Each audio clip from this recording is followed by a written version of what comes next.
Well, last time our heroes were one up on the mysterious metal-munching mechanical mice. For Rocky fed them some chewy caramel and they couldn't open their mouths to bite anything. Always somebody's got to gum up the works. But Boris Badenov, alias the Big Cheese, wasn't too worried. There's always more where they come from. And where did they come from? Apparently from the strange-looking craft which was slowly settling to the ground next to the mansion. Bullwinkle, that looks like a spaceship. Yeah, probably 'cause it is. And as our heroes watched in amazement, the spaceship began to unload a cargo of monstrous mechanical mice. You know what this means, Bullwinkle? It means we're gonna run out of cheese in a hurry. No, it means the fiendish plot against the country may succeed after all. What plot is that? Bullwinkle, haven't you been following the story? Well, it's tough to follow it and be in it at the same time, Rock. Okay, fill 'em in, will ya? Well, the fiendish plot is this. Boris Badenov, alias the Big Cheese, is importing mechanical metal-munching mice from some mysterious place or other and sending them out at night to destroy television antennas all over the country. Oh, boy, I could see it now. TV sets all go dark. People got nothing to do, get bored. Everybody goes to some other country to watch Late Late Show. Then we take over a whole deserted U.S. of A. Just imagine, Natasha, being only people in town like New York City, parking backwards in middle of one-way street, Shooting slingshot at pigeons in park. drawing mustaches on pictures of pretty girls, Throwing custard pies at statues in park. betting baseballs through windows of UN building. We could even sell Brooklyn Bridge. Again, you mean? It will be just, you'll pardon the expression, heavenly.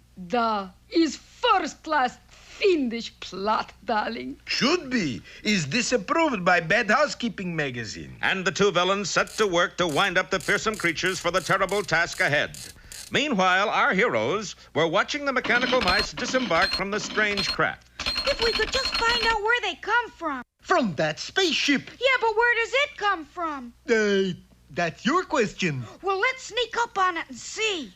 And our friends drew nearer and nearer the spaceship. Unaware that eyes were watching them, they approached alone and unprotected. Yeah, how come we never got a gang on our side, Rock? Well, you can't be a hero if you got a gang with you. It might be nice just once to be a safe coward. Back in Bleakley Manor, Boris and Natasha had wound up their wind-up job.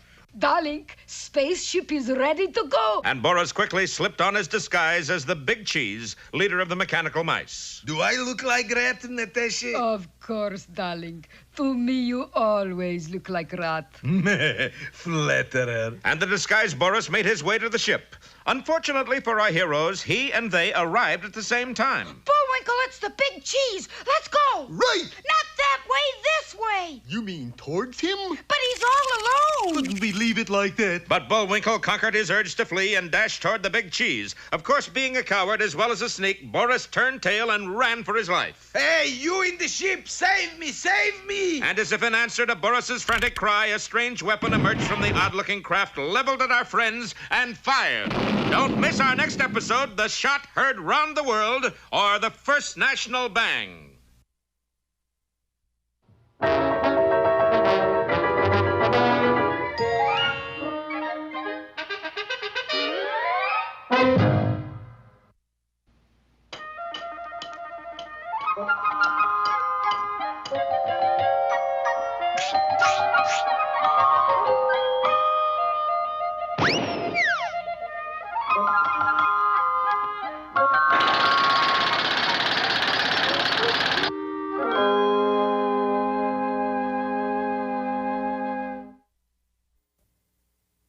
Happiness, my boy, is not to be found in borrowed finery. Is that why you dress up in that old sheet? This isn't an old sheet, Junior. It's an old toga. And an old well, as usual, you've missed the whole point of what I'm trying to teach you. Maybe if you spelled it out for me, Pop? All right, Junior. Now, hand me that scroll over there. Yeah, that's it. There now. Now, let me see. When we left little Orphan Annie, she and Daddy Warbuck were... Junior, you haven't handed me the scroll. You've handed me your comic book. Now, let's get with it, lad, huh? Now then, once upon a time... Pop. Yes, son? Do you think fables will ever replace TV? Now, let me continue with the story. Once upon a time, there was this crow. Tell me, man, are you going to be a crow all your life? Well, I have not given it much thought. You know, like I'm sick of being a crow. I'm sick of going around in the same old tired black suit. Sick, sick, sick. You know what I'm going to be? Well, I have not given it much thought. I'm going to be a peacock. Man, those crazy colors. You know why the peacock has such a gorgeous tail? Well, I have not given it much thought. It's the chicks, man, the chicks. He just flashes that old tail and all those crazy cuckoo colors show up. And those chicks, they really flip. Yes, sir, that's what I'm going to be. I'm going to be a peacock. Of course. You I haven't given it a much thought. Yeah, I know. Yeah. But tell me, how can a crow become a peacock? I mean, don't you have to be born that way, peacock-wise, fat ears? Like I've been telling you, it's the tail, man. It's the tail. All you got to do is get some of them wild multicolored feathers and look out, chicks, because your big daddy is in town. Ooh, badoo, skaw, bidaw, you turn out the lights and you call the law. Hey, man, like where can I pick up on some of them crazy feathers you cats carry around to impress the chicks? Oh, I've really got a live one this time. Let me see. You'd like to purchase a colorful tail, is that it? Oh, Daddy, you are reading me loud and clear. What I mean, I want a tail that is the living end. Well, I think we can fix you up. Let me see. You seem to be a size 34 to me. Listen, you know that old feather duster we have around here? Yeah, boss. Well, stick it in some paint. This crow will buy anything. Is this it? I mean, this is the real thing, a real peacock tail? The real thing. Well, you just watch my dust. Just watch your duster. Oh, now that I've got a peacock's tail, why should I fool around with crows, just black crows? From now on, it is bigger game. Why not the real thing, like peacocks? Pardon me, ma'am, but are there any more at home like you? Well, yes. But I doubt if there are any more at home like you. And if there are, I certainly hope they stay there. Man, I was doing all right until that sudden snowstorm. Strange, you know, a snowstorm in July. Gad, free moke, what weather. I had better go home and put on a muffler. Oh, George, I believe I'm catching a cold. This unseasonable weather. Like, wow. Not a bad-looking crow. But what's he doing bundled up like that in July? He must be some kind of a kook. Like, good afternoon, dearie. Better stand back. I've got me a very nasty cold. Listen, I just thought you were a harmless nut. But if you're going to accost young ladies with your stupid practical jokes, I'm afraid... Practical jokes? Please, lady, I'm not a joker. I'm a peacock. Police! Yes, lady. Hey, is this nut bothering you? Well, I was just walking down the street, minding my own business, when this creep comes up. All right, Buster. Move along. But, Mr. Brass, sir, it's you two are the nuts, dressed like you are in weather like this. Like you're going to catch your death of cold. Now, wait a minute, buddy. At the present time, it's 94 degrees in the shade. Now move along. But you don't understand. I'm a peacock. That did it. It's the coop for you. So poor Crow languished in the clink for impersonating a peacock for a long, long time. So long, in fact, that all of the feathers fell out of his tail, or his feather duster, but he was released on good behavior. Man, you know what I'm going to be? Well, I have not given it much thought. A stork. Man, I'm going to get me a pair of stilts. I'm going to be 9 feet tall. You know, the chicks really dig them tall birds. Man, I'm going to get those old sticks, and I'm going to walk me up a storm. And so you see, son, old Crow never did learn his lesson, which just goes to show... That the moral of this fable is very feeble. Huh? You know, Pop, How's that, son? I don't think fables will ever replace TV.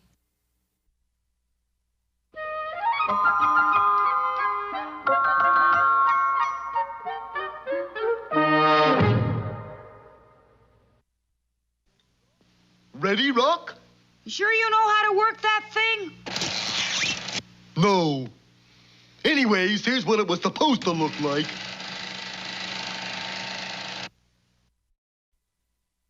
And here he is, your favorite scrambled egghead, Mr. Know-It-All. Today's lecture is entitled How to Be a Hobo, or 10 Easy Steps to a Bum Career. The hobo, sometimes known as the boxcar beatnik, carries all his worldly possessions in a big red bandana tied to a stick. Of course, nowadays, some of the more well-to-do bums use suitcases. The hobo travels mainly by rail, like so.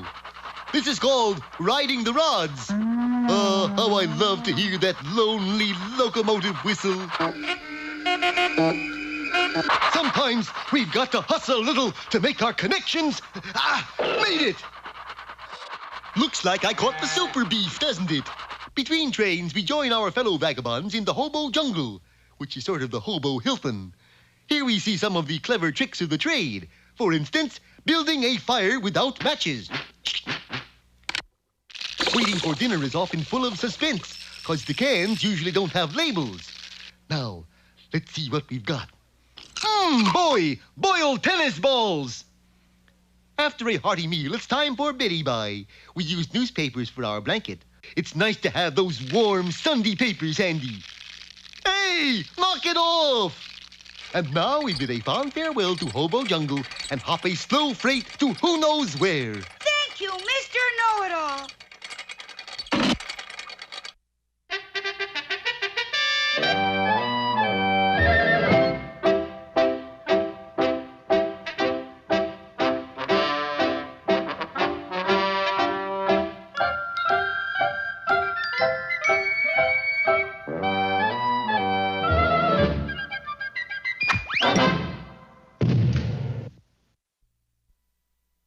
Peabody here. Contrary to public belief, a corsair is not hard oxygen, but a pirate. And on today's excursion into the past, Sherman and I encounter a host of corsairs. Set the Wayback Machine for the harbor of Tripoli, Sherman. Where's that, Mr. Peabody? In the Mediterranean. Today we visit one of America's great sea fighters, Stephen Decatur. The Wayback wasted no time in spanning the years and depositing us aboard the good ship Enterprise. There was Lieutenant Decatur with an eye trained on the enemy's harbor. What's she doing now, sir? Nothing. She's just sitting there. We couldn't help but overhear your conversation, Lieutenant. Is there a lady in distress? Oh, not a lady, sir. A ship, the Philadelphia. The Corsairs captured her, and I'm afraid they intend to turn her against us. Why don't you destroy the Philadelphia, Mr. Decatur? We thought of that. It was our intention to set her on fire. What stopped you? We ran out of matches. I suggested that an undercover party make its way into the city to pick up some matches. Unfortunately, the only volunteers were Decatur, Sherman, and myself. We searched for a match store in vain, and then Decatur had a brainstorm. He hid in an alley, waiting for an innocent-looking passerby. When one finally approached, he dashed out and, in a cautious voice, asked, "Got a match?" As luck would have it, that innocent passerby was the chief of police. You are spies. Shoot them. We were escorted to a courtyard wall where 20 rifles were leveled at us. Ready. Aim. Just one moment, if you please. What is it you like? A cigarette, a blindfold? No. But I believe international law clearly states that condemned men are to be granted one last wish. Oh, forgive me. I make a boo-boo. What is it you wish? We wish not to be shot. Huh? You heard me. I said we wish not to be shot. Corporal. Yes, Sergeant. You hear what he wants for his last wish? I hear it. Does that make sense to you? Well, sure, Sarge. We always give everybody a last wish. Hey, you're right. Okay, we don't shoot him. And so the firing squad returned to their quarters, and as for Decatur, Sherman, and myself, we lost ourselves in the dark streets of the city. Time is running out, but I have another plan. Decatur's plan was pretty much the same as his last one. He hid in an alley, waited for an innocent-looking passerby, dashed out as the passerby approached, but instead of asking, "Got a match?" he said, "Got a candle?" In this case, lightning struck twice. It was the same chief of police. We faced the same lineup of spy suspects, and what was worse, we faced the same firing squad. Ready? Aim! I hate to interrupt you again, sir, but... It'll do you no good this time. We are forbidden to grant the last wishes. I wasn't going to ask for one. We merely wondered about our last meal. Last meal? Corporal, do they get a last meal? Don't ask me. I never been executed. Okay, we give you a last meal. What do you want? Seafood. Some nice, fresh seafood. The only seafood restaurant in the vicinity was just off the wharf. It was there that we dined. I insisted the sergeant and his men join us, and it was my pleasure to do the ordering. Oh, boy, that was delicious. Yes. Oysters are delectable, aren't they? You bet. Only how come you and your spy friends didn't eat no oysters? Because oysters aren't in season this month. That's why. Oh, well, that explains it. Anyone who would eat oysters out of season is dead.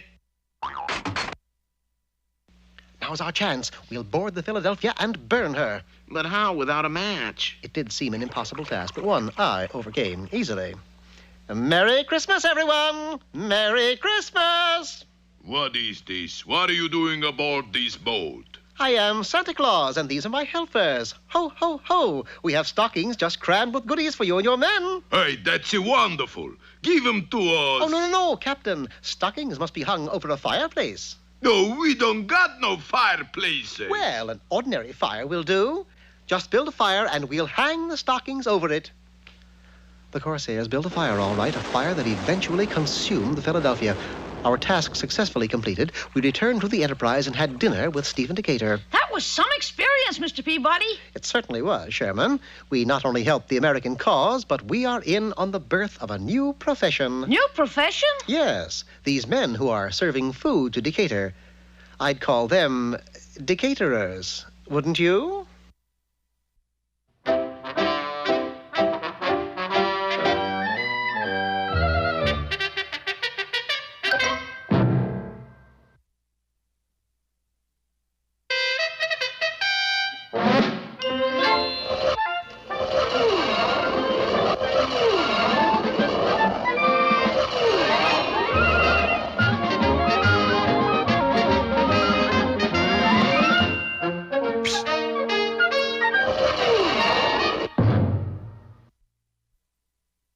Last time, you remember, our heroes were creeping up on a strange-looking spaceship when they came upon the leader of those monstrous mechanical mice. Bullwinkle, a big cheese! I wish you wouldn't say those things so close together. Coward that he was, the big cheese turned and ran with our heroes right after him. It was then that a strange-looking weapon emerged from the spaceship, aimed and fired.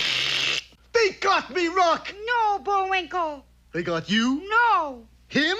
Him. Sure enough, it appeared that the big cheese had been stopped cold by the mysterious ray. He makes a nice-looking statue, don't he? Yeah, sort of a V-Mouse to Milo. Hey, Bullwinkle, he's been scrooched. Been what? Scrooched. Oh, fiddle faddle, Rock. Only moon men can scrooge people. Sure, and just where do we find moon men? On the moon. Or in spaceships or... Yeah, funny how that works out. Hey, moon men, come on out. We friend of moon man. We dig 'em moon cats. We talk straight, you bet 'em.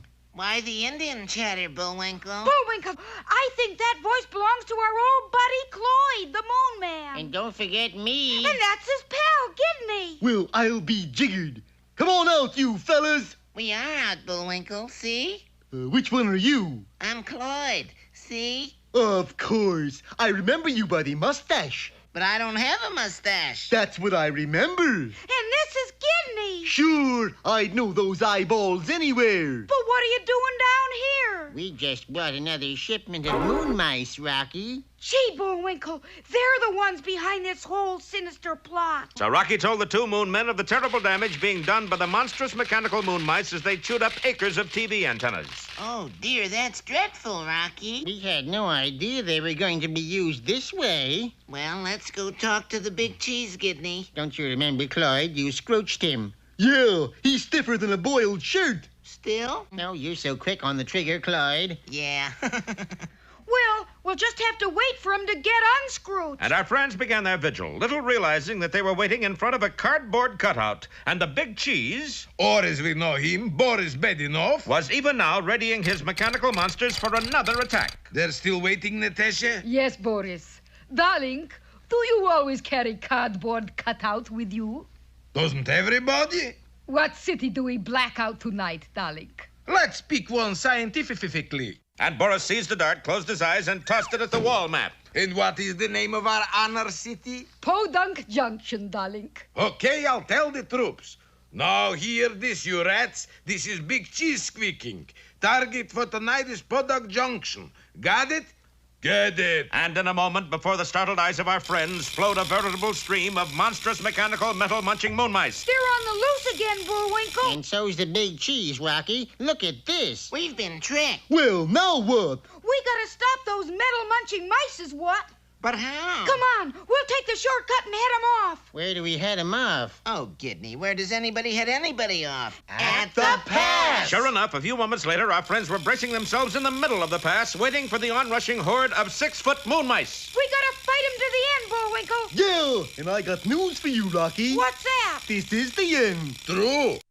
Well, that make-believe party that Boris was throwing at his house for the Moon Men developed some unexpected complications. In the first place, after Boris went to all the trouble of mixing up a bucket of Mickey Fins, Bullwinkle gave the wrong toast. Well, here's the crime. And Boris and Natasha had to drink their own sleeping potion. After that, the gathering broke up rather quickly. Party droopers. Then Rocky arrived and convinced Bullwinkle that he ought to return to his own laboratory. But as our friends left the house... You're under arrest by order of the United States government. What for? We have information there are 2 spies here. Spies? Who could that be? Pardon my pointing, but it looks like you 2. Grab 'em. But as the special agent grabbed Gidney, Cloyd leveled his scrooch gun, and the agent was instantly frozen solid. Wait a minute, they're not spies. They're visitors from the moon. The moon? Well, that's a job for State Department. But what about those 2? They look suspicious. Sir, you are speaking of our hosts. Oh, I'm sure they're all right. They're just a little punchy is all. Come on, Bullwinkle, we gotta get back to the lab. But what about Up the Creek here? We can't just leave him. Oh, he'll be all right. How long did you scrooch him for, Clyde? Only 50 years. 50 years? Kind of a long wait, ain't it? What'll we do? Hey, I got an idea. Listen. And so the next day there was a special ceremony held in the front of the National Security Building to dedicate a statue of Virus T. Updecreek, the first special agent to be scrooched in the line of duty. Very few people knew that the statue was really Updecreek himself, with a coat of white paint to keep him in good condition until he became unscrooched 50 years later. And of course, the real stars of the occasion were the Moon Men. Everybody wanted to look at them. Oh, they're cute. And in the next few days, the whole country went moon mad. Women immediately adopted the Moon Man look. Beauty shops specialized in Moon Man hairdos. Pointed heads were all the rage. Gidney and Cloyd were given the key to the city. Delicious. They even made television commercials. And this is what the Moon Men look like after only 6 weeks at Dick Fanny's. Yeah, we used to look like this. Never have so many been so curious about so few. And pretty soon the pace began to tell on Gidney and Cloyd. They couldn't even eat a meal in peace. Hello, Kirk. Hello, Marilyn. Hello, Governor. Hello, Carrie. Hello, Marlin. Hello, Roger. Hello, Sophia. Hello, Gidney. Hello, Clyde. Oh, this has gone far enough. And so one night, Rocky and Bullwinkle heard a knock on their door. Come in. Why, it's the Moon Men. How do you like it here on Earth so far? It's so wonderful we can't stand it anymore. Look, I've got circles under my circles. And from shaking so many hands, look, sagging fingers. So we've got to leave now. Well, toodaloo. You don't understand. When I say we, I mean all of we. You too. Us? How come? Well, we can't just leave you here to discover the rocket fuel, you know. But I was just now sending out my laundry. Oh, well, I guess they can forward it. Quickly now. And the 2 Moon Men marched our friends to the field where they had hidden their strange spacecraft. Get in. I don't suppose we could pay now and fly later. In. I didn't think so. The door slammed shut, and with an unearthly sound, the spaceship with our heroes aboard zoomed straight up. Its destination, the moon. Don't fail to see our next episode, Hello Out There, or there's no place like space.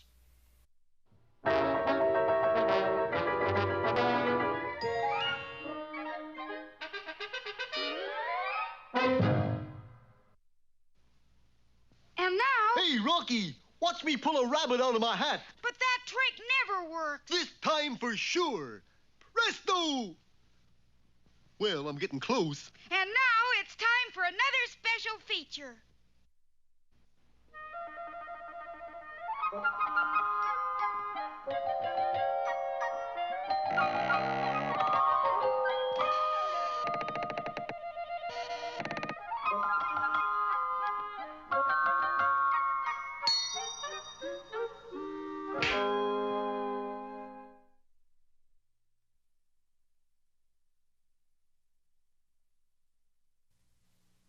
Did you ever know a boy who got everything he wanted? Well, that was Jack. In fact, Jack was given so many toys by his mother that he became spoiled, and his mother became very, very poor. For you see, she used all of her money to buy toys for Jack until she was left with only one worldly possession, a cow. Except Jack, of course. Aside from being very, very poor, they were continually being frightened by loud thums. Thumb! And sometimes fees. Fee! which would come out of the sky like thunder. This was very noisy, to say the least. But Jack's mother decided first things first and sent Jack to the village to sell the cow so they'd have money enough for food. Jack was very inexperienced in the world of commerce, so what did he do? What any young boy would do. He sold the cow for 6 lima beans. Jack, you've never heard such fumming and things since you've been gone. I thought the sky would crash in on our heads. How much did you get for the cow, son? 6 lima beans, Mother. 6 lima beans? Why, Jack, you know I don't like lima beans. But the man said they were magic beans. Off to bed, Jack. Not another word. So Jack went to bed without any supper. The next morning, Jack was awakened by a huge beanstalk growing right outside his window. Jack thought to himself, beanstalks this big are for climbing. And so he did. He climbed, and then he climbed some more. Finally, he reached the top. He didn't know that he was in the land of fum. Or is it fee? Jack started out in search of food, and soon he came to a huge castle. He crossed the huge drawbridge and entered the huge gate. Everything inside the castle was huge, too. My, this room is big enough for a... Giant? This is the castle of the Giant of Fum. Or is it Fee? He's a mean, evil giant with a nasty disposition, and he stole from your father, let's see, 1 hen, golden egg type, 2 bags of gold, 14 carat, 1 harp, singing variety. You must return them to your mother, who was the rightful owner. But remember, the giant has a keen sense of smell. If he smells a stranger, he will say, fee, fi, fo, fum. And then you must run for your life, because that means he's discovered you. But how do you know all this? Because I am your fairy godmouse. Just then, there was a terrible thumping noise like huge, flat footsteps. Jack hid behind the door just as the giant entered. He was huge. Wife, bring me my hen. And while Jack watched in amazement, the hen laid an egg made of solid gold. Wait a minute. Fee, fi, fo, fop. I smell... No, that's not right. Fee, fi, fo... Fum. That's it. Fum. Fee, fo, fi, fum. But now I don't smell anything. So Jack returned the hen to his mother, and she seemed so delighted that the next day Jack returned to the castle.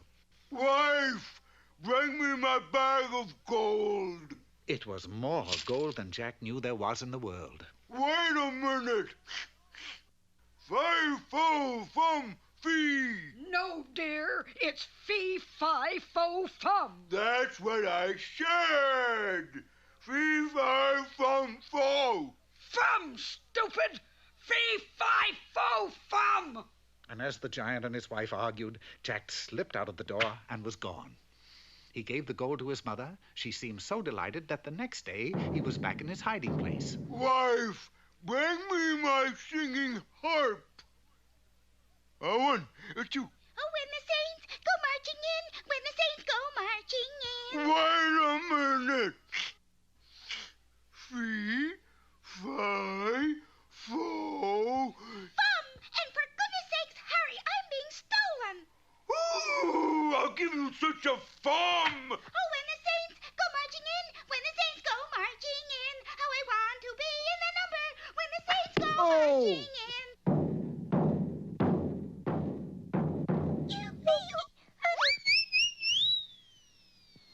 in. You know, Jack didn't really have to chop down the beanstalk.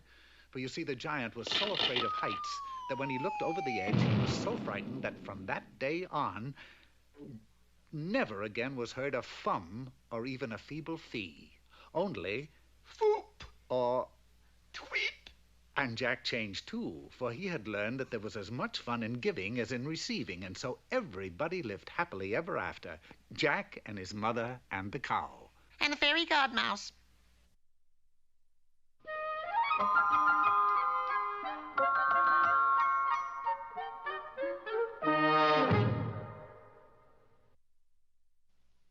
That's a pretty strange-looking painting, Bullwinkle. I just paint what I see. Well, what do you see? This is what I see. Now here's our own tribute to the arts, Bullwinkle's Corner. Hello there. Today's poem is called My Shadow. Okay, Rock. Thank you. I have a little shadow that goes in and out with me, and what can be the use of him is more than I can see. He stays so close behind me, he's a coward, you can see. I'd think shame to stick to Nursey like... Ooh. All right, wise guy, put him up, put him up. Anytime a dang busted shadow gets flipped with me... Ooh! Okay, you've been asking for it. Well, I still got my secret weapon. Okay, Rocky, turn off the light. Oh, fiddle faddle.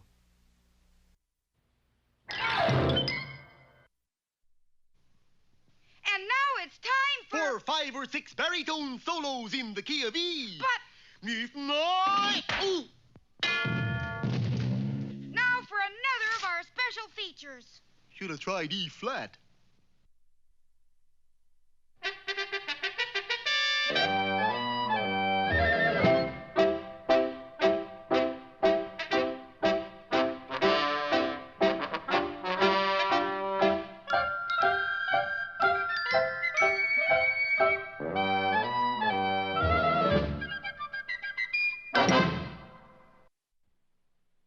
Hello, my name is Peabody.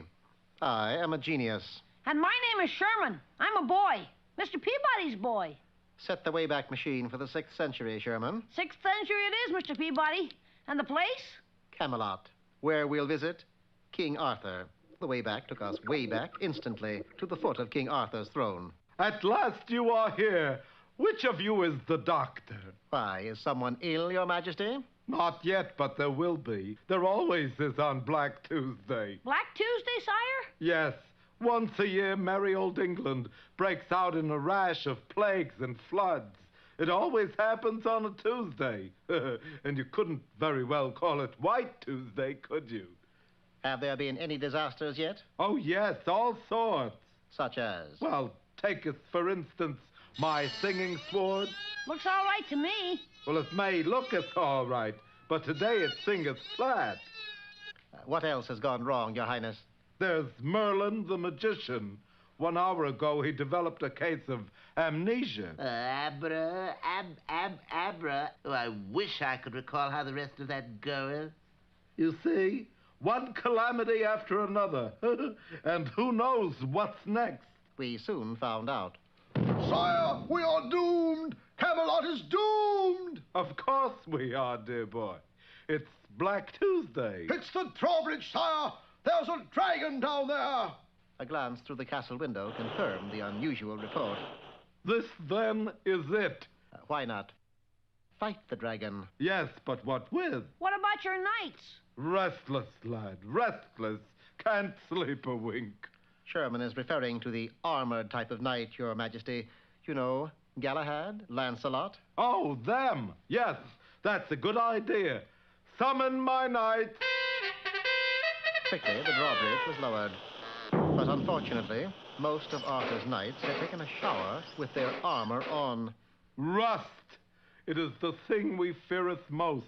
However, one solitary knight chose that moment to return from a quest. I am Arthur's most valiant knights around. Begone, O dragon, or I shall runneth you through. But instead of departing, the dragon merely sent a scorching sheet of fire. Gadzooks, I've been barbecued. Infuriated, the king drew his singing sword. Out of tune or not, Excalibur and I will cut the beast to ribbons. But the only thing he cut was a bell cord. Well, Mr. Peabody, what now? It would seem, Sherman, as though the responsibility is ours. Yeah, but how do you handle a dragon? Preferably with asbestos gloves. Wasting not a second, we crossed the drawbridge and confronted the huge monster. We don't have any weapons, Mr. Peabody. We don't need any. Now, if you'll empty your pockets, remove the contents and place them on the ground. I don't get it. The dragon will, my boy. Ah, that's what I was looking for. I believe you call this... Bubble gum. Double bubble gum. Yes. Now we shall leave the bubble gum here and return to the castle. Do you think the dragon will let us? Like anyone else, dragons are curious. No sooner had we left the scene than the dragon had inspected the bubble gum, decided it was edible, and quickly chewed it. I still don't understand. Watch. We've been quite patient with you, and so I suggest you return to your home, or else we'll be forced to resort to violence. Look out, Mr. Peabody. He's going to breathe fire on you. You forget the bubble gum. And so, as the dragon sank slowly in the west, Sherman and I returned to Arthur's throne. Magnificent display of courage. I would knight you both if we weren't so busy with the termites. Now it's termites, sire? Look. Before our very eyes, a square, massive table was partially consumed. This is terrible, Mr. Peabody. I don't know. Think of it this way. If it weren't for the termites, King Arthur and his knights might never have had a round table.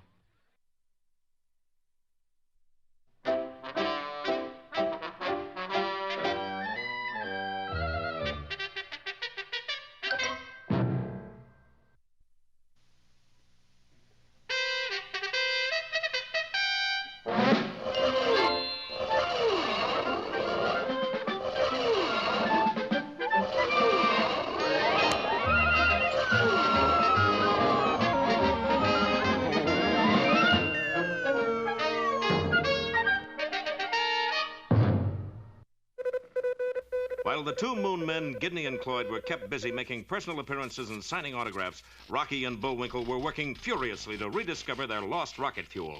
But time ran out on them when the Moon Men got tired of all their fame and decided to go home. It's so wonderful we can't stand it anymore. To keep our boys from finding the formula, Gidney and Cloyd made them get into their spaceship and took off for the moon, carrying Rocky and Bullwinkle with them. Up and up the strange craft went, and then suddenly... Cloyd, what is it? I don't know. I'll check the fuel indicator. Is it empty? According to this, we owe it 2 gallons. Impossible. Stand by to land. With its fuel gone, the spaceship dropped quickly down. Bullwinkle, are you all right? I guess so. Is this the floor where we get off? It sure is. Come on. One moment. You can't scare us with that anymore. If we can't get to the moon, neither can you. You know they're right, Cloyd. You mean we're stuck here? Looks like. I might as well be Scrooched. Wait a minute. You know what the rocket fuel formula is, don't you? Well, yes, but... Well, why didn't you tell us and we'll make some for you? Well... What do you got to lose? Well, sure, the worst you can wind up with is a mess of fudge cake. All right, but I certainly wish I knew what happened to our fuel. Well, if Gidney had happened to glance outside, he would have found out right away. For 2 familiar figures were scurrying off, carrying between them the fuel tank which they had removed from the Moon Men's ship. Well, Boris, we have done it again. I certainly have. We still don't have the formula. Who needs it? We got tank of the fuel itself. Now let's check timetable to see what time leaves next submarine. Meanwhile, back in the disabled spaceship, Rocky had just finished reading the formula for the rocket fuel. Well, we can get all the ingredients, I think, except this one. What's that? Mooseberry juice. Mooseberry juice? Heck, that's easy. Oh, not as easy as all that. There's only one place in your whole country where it grows. Where's that? Near a little town called Frostbite Falls. Frostbite Falls? You know it? Know it? It's our hometown. Yup, right here in Minnesota. Bullwinkle, that's Florida. Well, if they're going to keep adding states all the time, they can't expect me to keep up. Minnesota's up here. Where's Frostbite Falls? I don't see it. What's the population? 23? Here, better use this microscope. And while Bullwinkle searched for the location of the country's only mooseberry patch, Boris and Natasha were sitting in a rowboat a couple of miles offshore. Keep your eyes open, Natasha. The submarine should be surfacing any minute. But, darling, how can I see in all this fog? You should have eyes like mine, Natasha. They don't miss one teensy-tiny little thing. Big things, yes, but little things, no. All right, you two, get below. It's all yours. You're not coming? You're leaving, he's leaving, I'm staying. Somebody's got to mind the store. And so the 2 spies carefully stowed the explosive rocket fuel and headed the midget submarine across the ocean toward its sinister destination. While our friends were still figuring out how to get to Frostbite Falls, Well, it looks as if that crafty spy, Boris Badenov, is one up on our heroes, for he has managed to steal Bullwinkle from the Moon Men and has taken him to his lonely house on the hill, where the moose is putting his massive intellect to work on rediscovering his secret rocket fuel. All he's been able to make so far is a batch of chocolate pandowdy, but its aroma caught the attention of his pal, Rocky. Rocky set out to find Bullwinkle, and for a while it seemed that Boris was actually helping him. But at the last minute, Rocky found that the signs had led him straight into a trap. For a while, Rocky was certainly going downhill fast, but a few seconds later, he was really going up in the world. Farewell, you miserable rodent. Happy landings, right in middle of ocean. And while the balloon took Rocky far out over the ocean, the unsuspecting Bullwinkle was still experimenting, only this time with real chemicals. And as Boris approached the lab... You know, I think I had it for a second there. Splendid. Now, would you mind getting off my neck and back to work? I must be working him too hard. He looks pooped. But two famous scientists like Rocky and Bullwinkle couldn't disappear without somebody wondering what had happened, and it soon appeared that everybody did. Read all about it! Bullwinkle disappears! All police stations were notified. This scientist has the following distinguishing marks: a small mole on his left shoulder blade, also a 6-foot pair of antlers. The hunt for the missing moose went on in every state in the Union except one. When asked why, the governor replied, "'Cause it ain't moose hunting season yet." But in most places, the search went on doggedly, and probably the most eager searchers were the two Moon Men. Gidney and Cloyd wanted Bullwinkle as entertainment chairman of a party in their honor. Their methods were very simple. They just went from door to door where their appearance met with varying results. I don't want any magazines, but I'd sure like to know what college you're working your way through. Good heavens, is it trick-or-treat night already? No brushes today, thanks. It's not a brush, it's a mustache. Hey, Mabel, looks like some more of your relatives again. This isn't getting us anywhere, Gidley. Just one more house, Cloyd. And Gidney's diligence was rewarded. That one more house belonged to Boris Badenov. Zounds, it's those lunar loonies. They mustn't see me. This is the last one, Gidney. My pods are killing me. Down here, they call them feet. Do you think we'll ever get to go to our party? Oh, sure. I'll bet that Bullwinkle chap is getting things ready right now. Party, eh? Natasha, come here quickly. And a few moments later, Boris flung his door wide open. Surprise! Surprise! Come in, come in. We thought you'd never get here. Welcome to Earth, darlings, and many happy returns. Cloyd, it's a surprise party. Surprised me, all right. Here are the paper hats. And the noisemakers. Delightful. Nothing like noisemakers to pep up a party. But those noisemakers were more deadly than delightful, for Bullwinkle's lab was in the room just overhead. Must be fixing the street.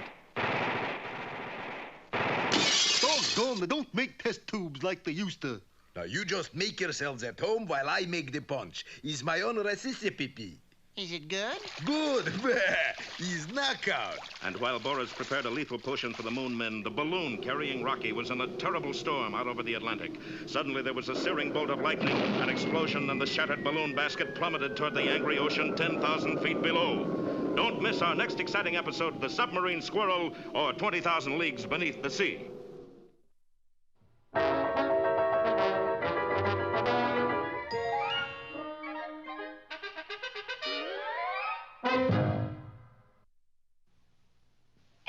Hey, Rocky, watch me pull a rabbit out of my hat. Again? Nothing up my sleeve. Presto! Ooh, don't know my own strength. Now here's something we hope you'll really like.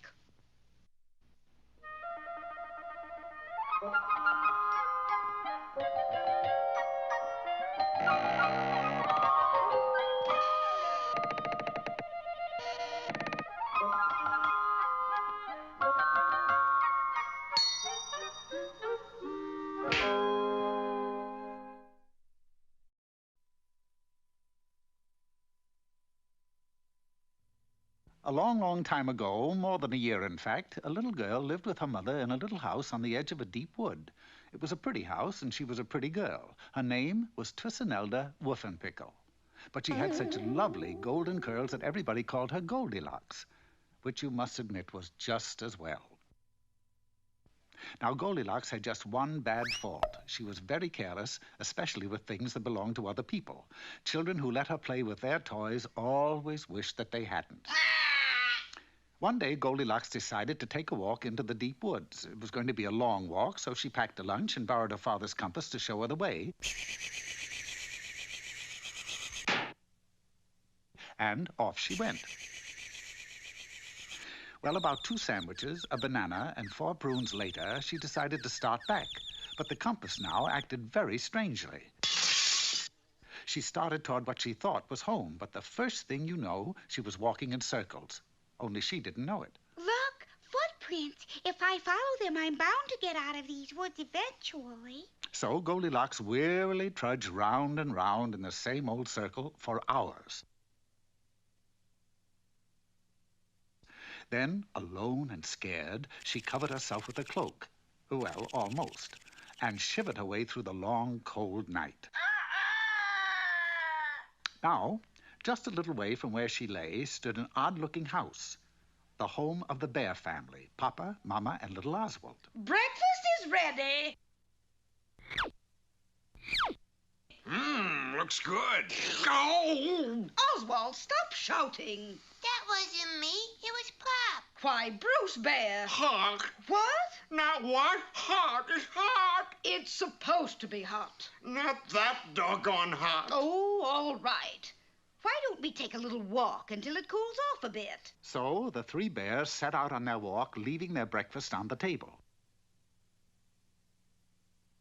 Meanwhile, back at the old oak tree, Goldilocks suddenly woke to a wonderful smell of hot porridge. She followed the smell right to the cottage. There was nobody home, but a little thing like that didn't bother Goldilocks. Oh, joy, breakfast. Oh, that's too hot. I'll put some milk on this one. Oh, wow, that makes it too cold. This one looks just right. And it tasted just right, too, clear to the bottom of the bowl. Then, because she hadn't had much sleep the night before, Goldilocks began to feel tired. Oh, these chairs look good. Oh, dear, this one's much too high. And this one's much too low. But this one is just right. So, Goldilocks rocked and rocked in Oswald's tiny chair until one time she rocked just a little too far. But Goldilocks didn't care. After all, it wasn't her chair. Still, she needed a place to rest, so upstairs she went to lie down in one of the beds. Papa's bed looked pretty inviting, but it was too hard. While Mama's bed was much too soft, but little Oswald's bed was, well, you guessed it, just right. So Goldilocks quickly dropped off to sleep just as the bears returned from their walk. I thought I told you to close the door, Oswald. I did. Perhaps somebody's been here while we were gone. Oh? Anybody here?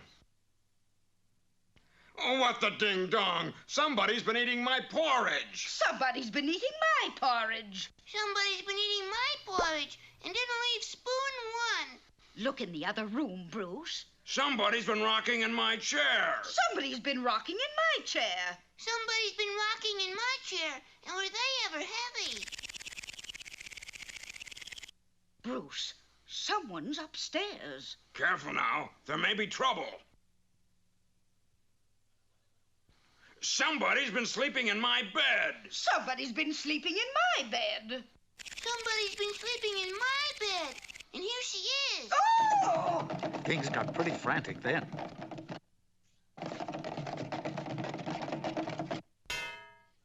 Until Goldilocks dashed out of the house and ran all the way home. Now, Bruce, she's only a peeple. She doesn't know any better. And I'll bet she sure learned a good lesson. Well, that was true. From that time on, Goldilocks was as careful as could be of everybody's things, even her own. So, of course, she lived happily ever after. And after a little house cleaning and mending, so did the 3 bears.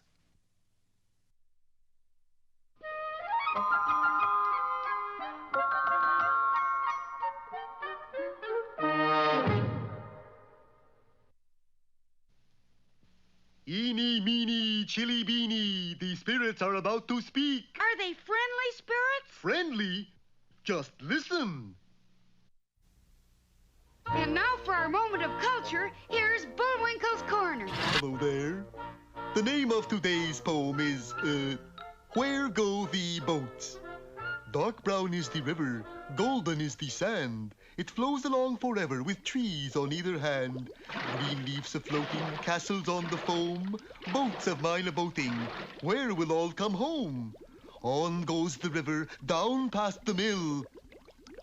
Away down the valley, away down the hill. Green leaves a-floating, castles of the foam. Boats of mine a-boating, where will all come home? Away down the river, 100 miles or more. Other little children, psst, shall bring my boats ashore. Out goes the bad air, in comes the good. Green leaves a-floating, castles on the foam. Boats of mine a-boating, where will all come home?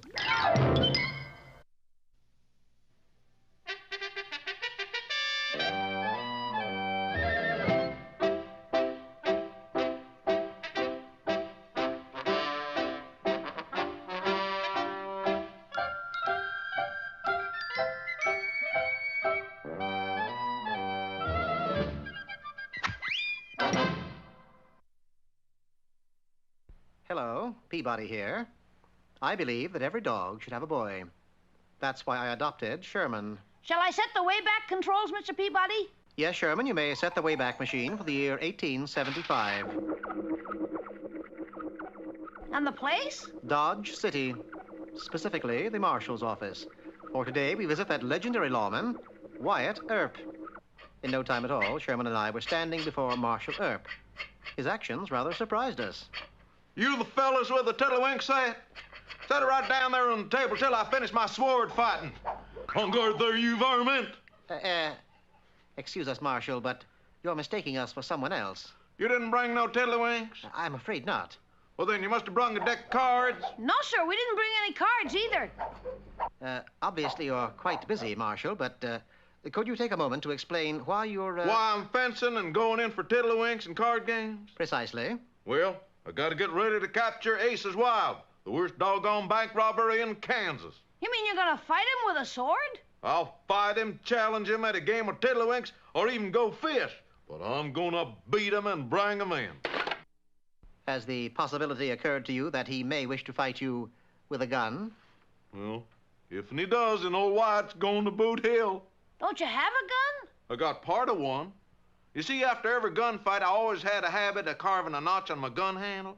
I had so many fights, I don't have a handle left. See? Every time I draw, I don't have nothing to grab on to.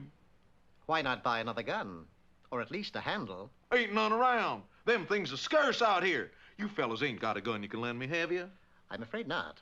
Well, if an aces don't want to play go fish, I guess I'm a goner. Suddenly, the door opened. Marshal, come quick. It's Ace's Wild. He just left the bank.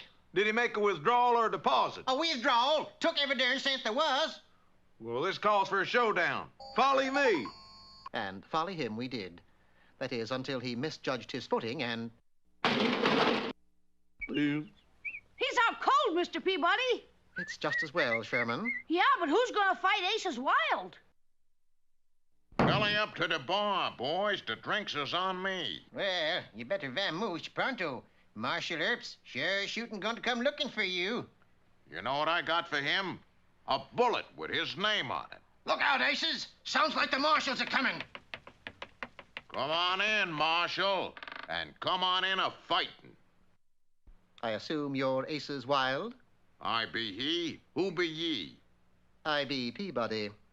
This is Sherman. Hi, Mr. Wild. Where's the marshal? He's indisposed. So I've come to take you in. That's downright funny, that is. Why, I'm the best shot in the West. I doubt that. Oh, you do you? Well, get a load of this. Adequate, but hardly extraordinary. I suppose you could do the same. Yes, and without the use of firearms. Hold a glass, please. How's this? Fine.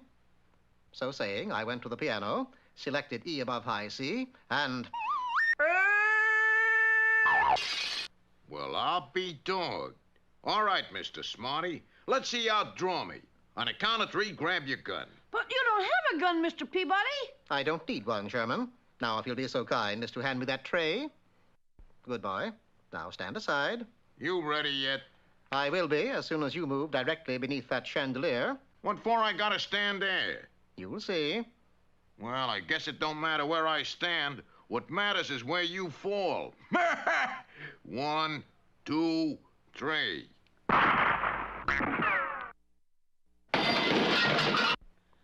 did it, Mr. Peabody. You beat him. Of course. Without firing a shot. Naturally. And so, after escorting Aces to a jail cell, we said goodbye to Marshal Earp. Thanks again, Mr. Peabody. You too, Sherman. Adios. Golly, it sure is puzzling. What is, Sherman? Well, how Wyatt Earp got the reputation for being the fastest draw in the West. Oh, not so puzzling. Wyatt Earp was also an artist, you see, and he really did draw faster than anyone.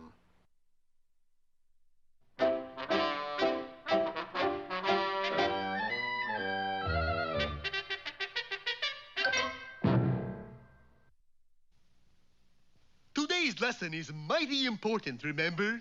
Bullwinkle is a... Not that lesson. This lesson.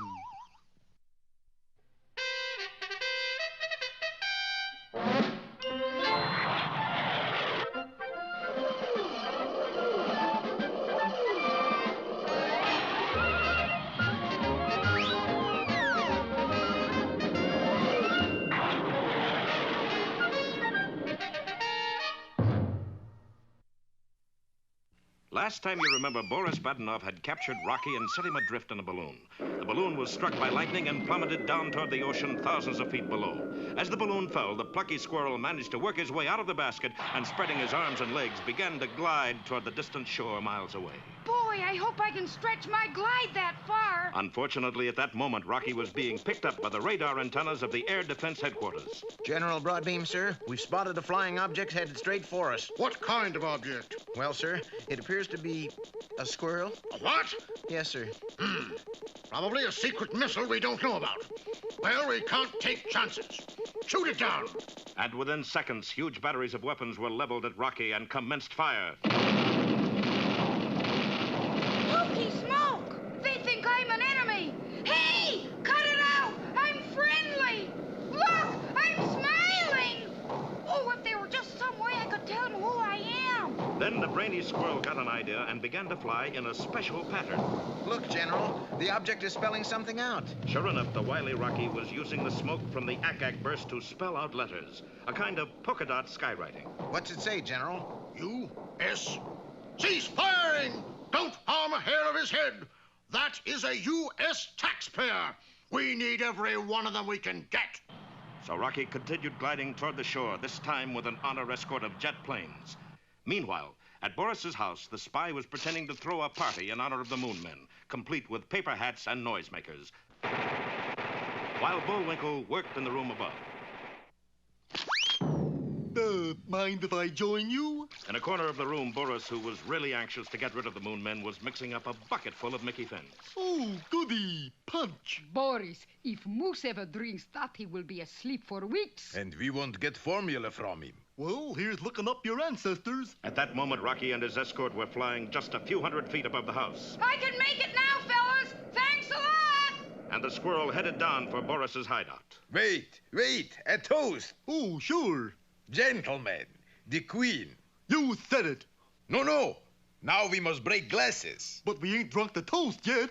In my country, you break glasses before you drink toast. Well, if you say so. But people must get pretty thirsty where you live.